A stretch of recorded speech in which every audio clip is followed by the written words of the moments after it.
Okay, I'm joined now by Massey University researcher Dr. Robin van der Sanden. Robin, Meta has told me they have all sorts of systems to detect illegal activity and they don't hesitate to disable suspect accounts. But do you think they actually prioritise targeting sellers of illegal drugs? Thanks for having me first off, Michael, but I think the answer to that question is that they don't. When it comes to this type of thing, they are kind of walking that tightrope between doing enough to kind of stave off the regulators and then also kind of trying to not to do too much so as to maybe reduce their market share and lose users to other platforms that might be less regulated. So that does kind of undermine their willingness to sort of prioritise tackling things like illegal activity on the platform, because their priority really is sort of the money-making aspect of it.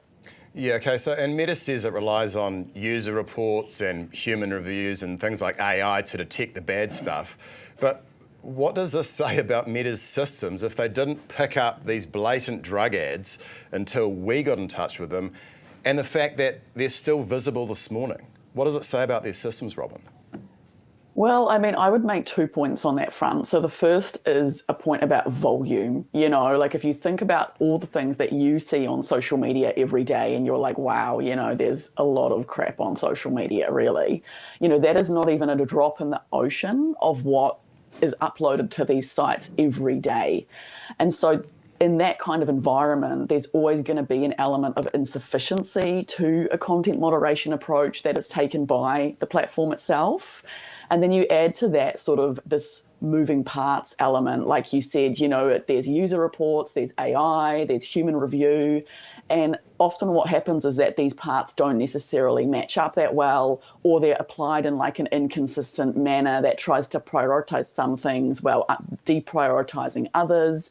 And so then you get a situation where some complaints are not responded to, and then other complaints are responded to really quickly, and then complaints about nothing are upheld versus complaints about something more serious are ignored.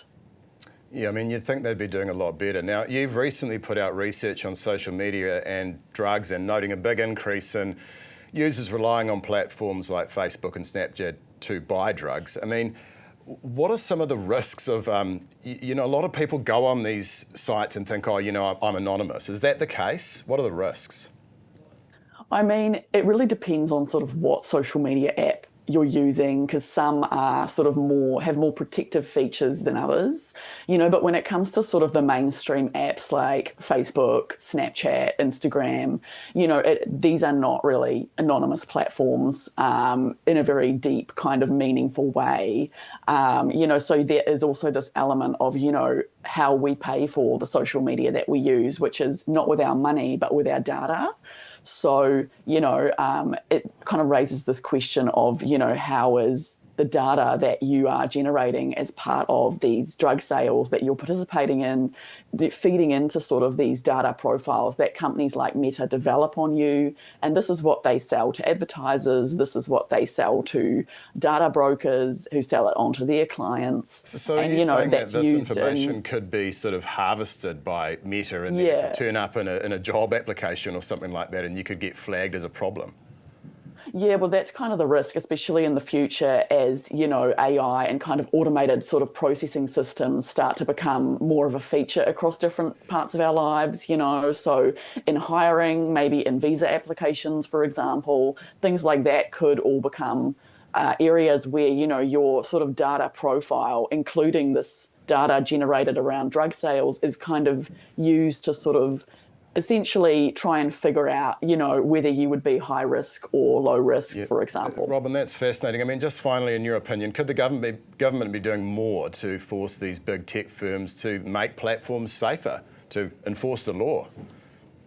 I will say it's not my area, but in my opinion, of course, they could be, especially around illegal activity like drug sales, child sexual abuse, grooming, that sort of thing.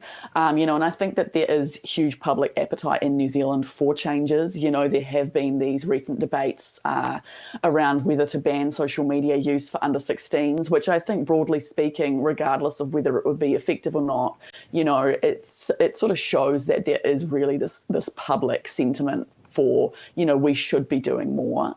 And I think with the status quo being the way that it currently is, social media is kind of harming everyone in this respect. So we could be doing better by everyone, in my opinion.